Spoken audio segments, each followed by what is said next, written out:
Hello, hello, hello, hello. Great, beautiful, blessed Tuesday night. It's almost 10 p.m. So, it is what it is. So, if you are watching me, you should be seeing me from Facebook, Instagram, or the YouTubes, or Tickety Talkity. Hey, Tickety Talkity. How are you? So yesterday's episode was amazing to me. It was fun. Um, Today's episode is May 26th, 2026, year of our Lord. We are going to be talking about, no, don't do that. No, stop. We are going to be talking about flare triggers. Remember when Trey Songz used to call himself Trigger? Um, so sometimes flares, like, they don't come out of nowhere. And I was talking to somebody today, or I was messaging somebody today that, like, she just got her diagnosis like 3 days ago, just fresh, brand spanking new to the club, to the lupus club, to the chronic illness club, worst club that's ever existed. However, we support here. So that's wonderful.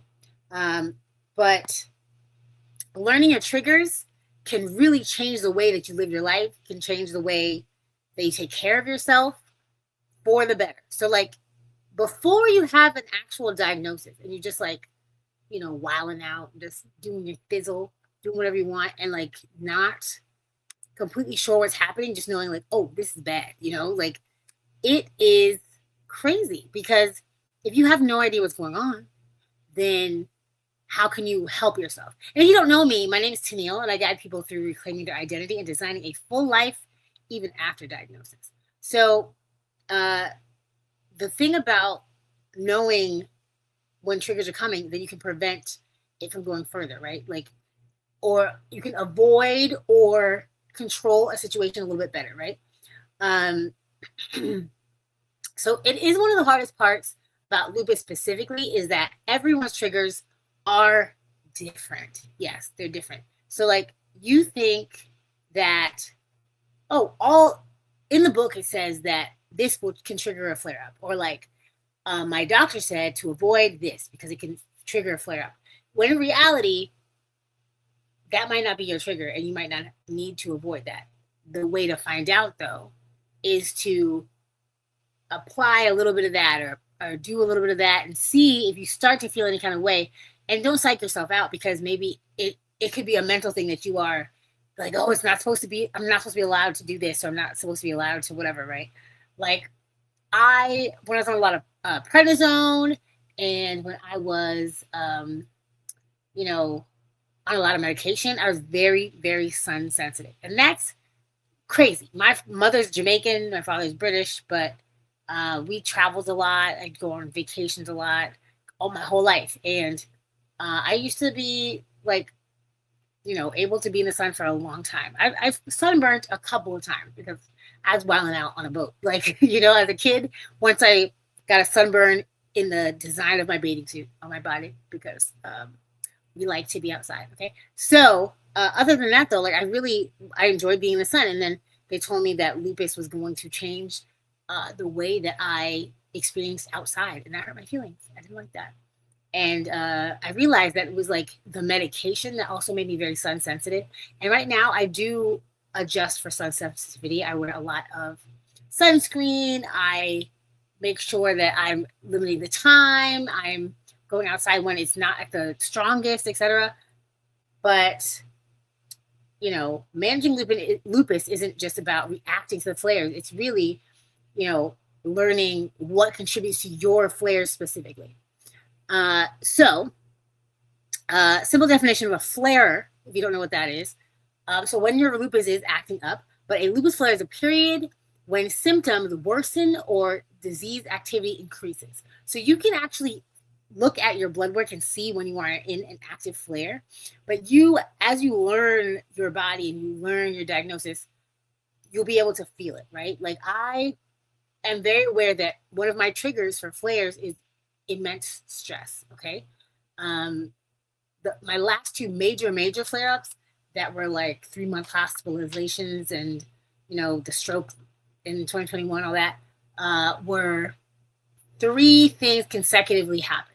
Like, I'm great at handling one very stressful thing. I can be okay at handling 2 very stressful things. 3 back-to-back stressful things has had me laid out every single time. So this time go round, I learned a lot more stress management things so that I know I trust myself, I trust my body to be able to handle more stress and create an environment that things that stress me didn't stress me, right?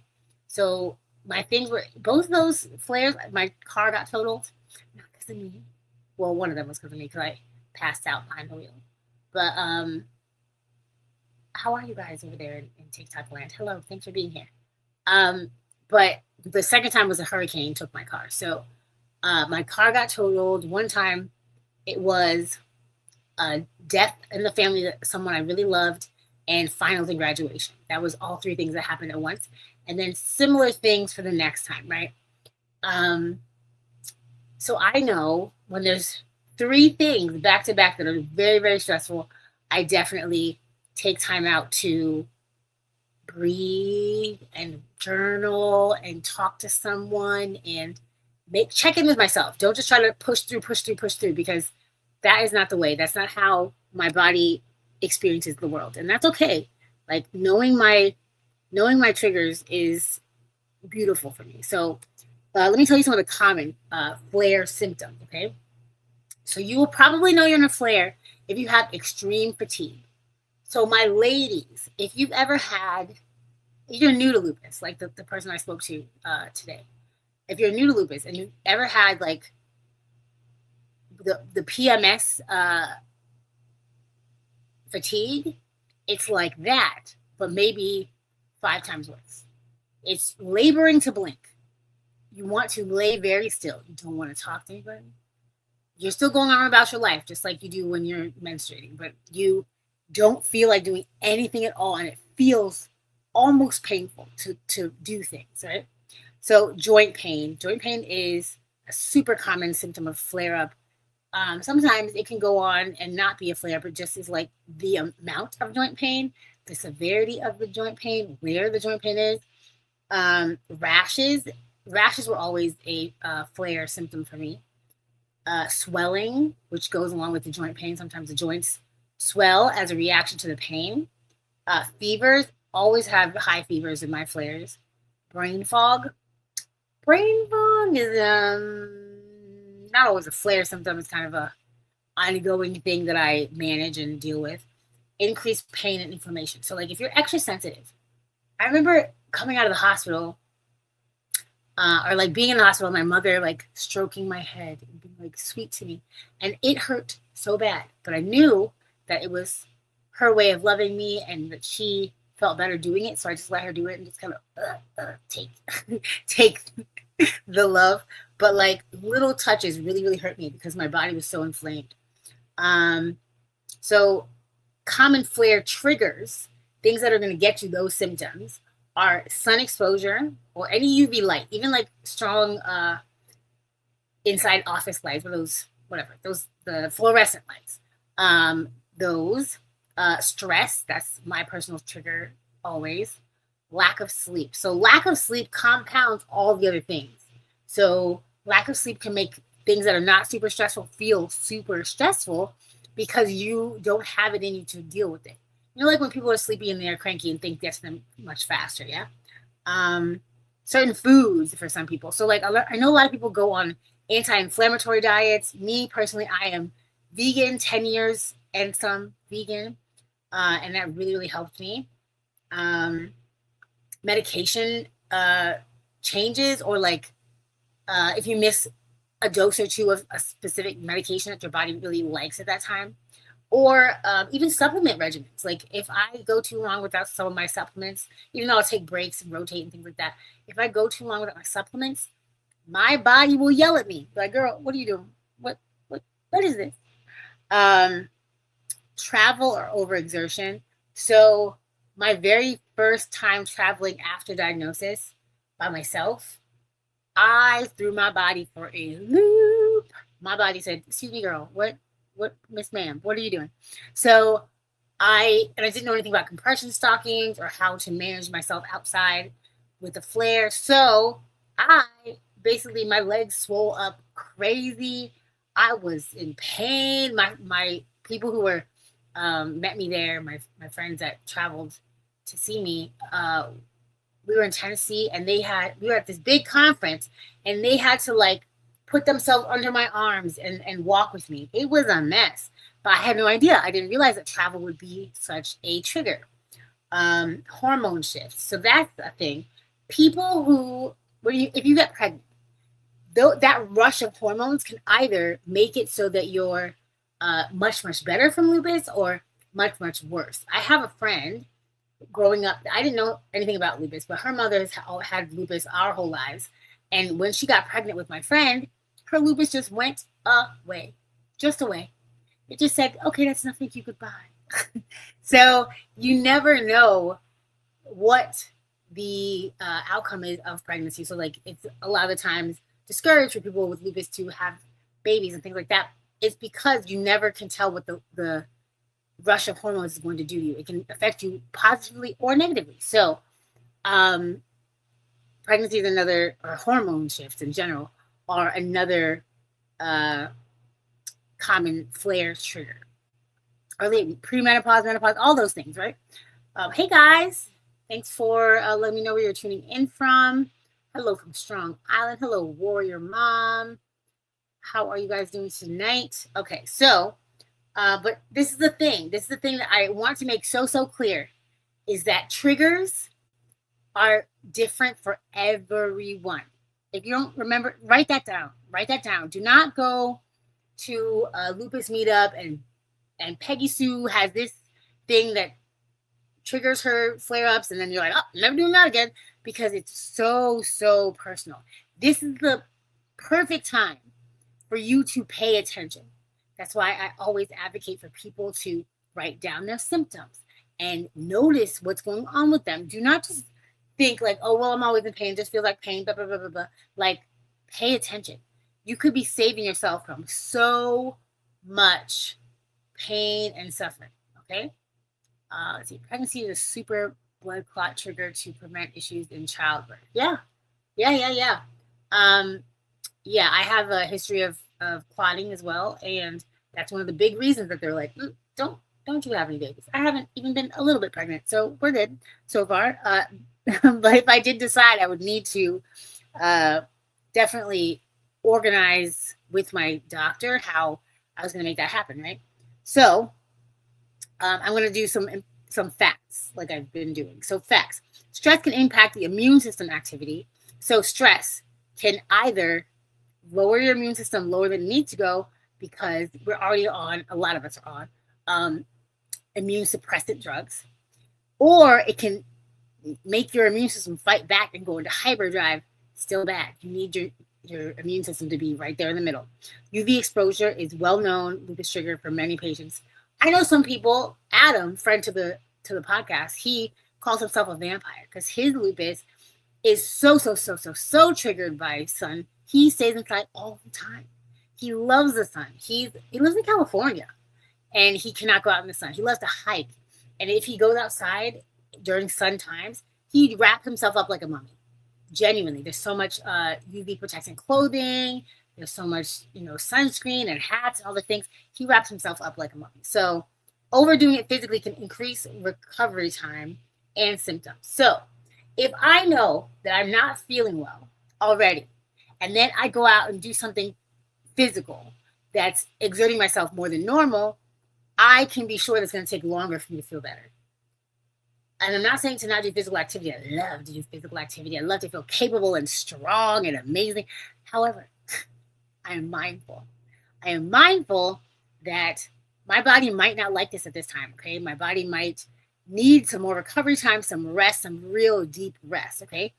And so tracking the symptoms may help identify patterns. And that's what I'm telling you. Pretty please, with the cherry on top, track your symptoms.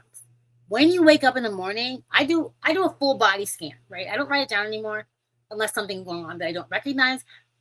However, for years, I was writing it down just so that I knew what was going on with me, because you forget, not only like with any brain fog or whatever, but just everyday life. You have a bunch of thoughts coming into your brain at all times and feelings and whatever.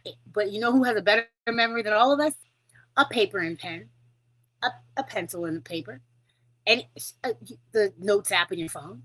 If you write it down, it's there for you to look back and be like, oh, this is the date and I was feeling like this. Oh, I feel like that again. You know what I mean? Like, it's such a simple thing that people overlook. You could save yourself so much work in the long run if you write things down today.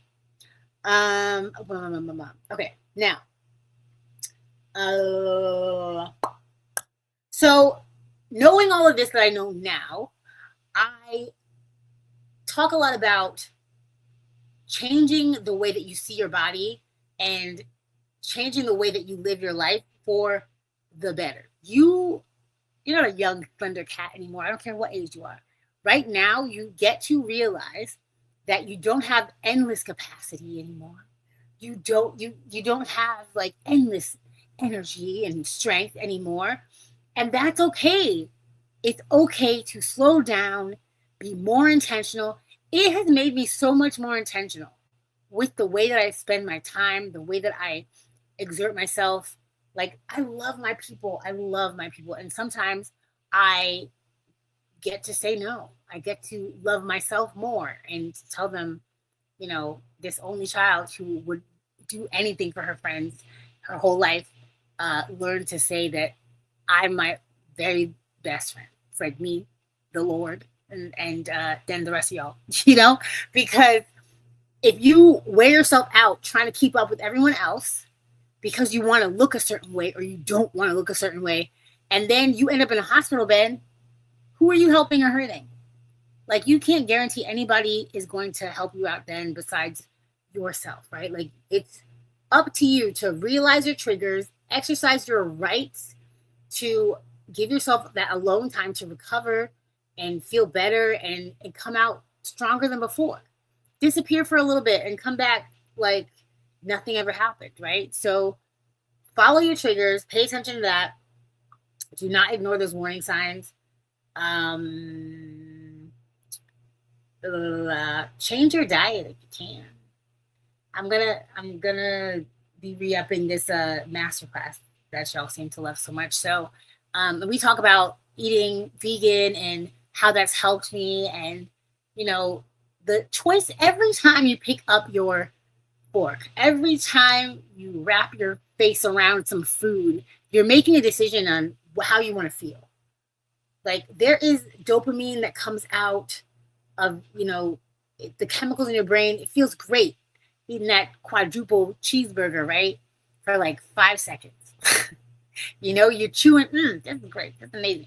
And then by that night, you got a stomach ache, your jeans too tight, you're bloated, you're having nightmares, all kinds of long-term health things from eating poorly. So that's one of the things that I changed, and I would just beg y'all to experiment with changing. It doesn't have to be the way that I changed it. Find out what your body likes, do that. Even like I'm committed to veganism, but there's so many different ways to be vegan that I know that if I get a chance to change something and it makes me feel better than the way I feel now, I'm changing that. I'm changing it. That's it.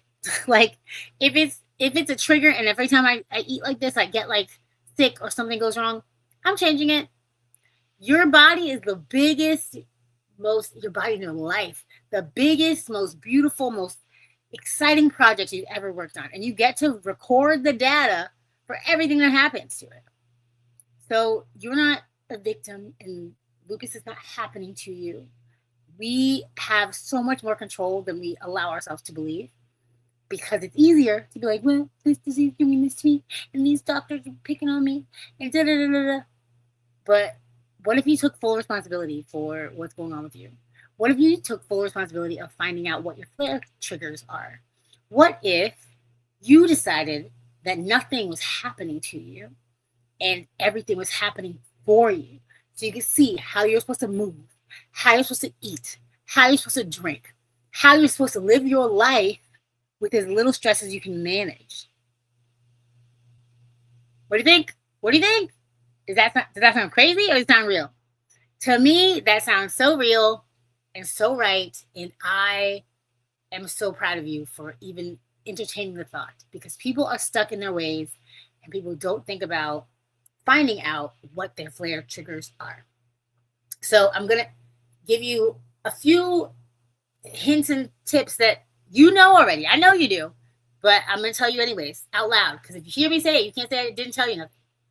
Rest before the burnout hits.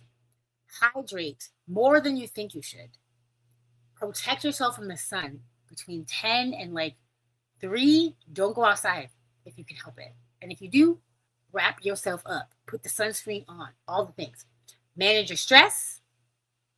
Move every day, even if you don't feel like it. Gentle movement. Do something light and airy and sweet. Figure out your nutrition.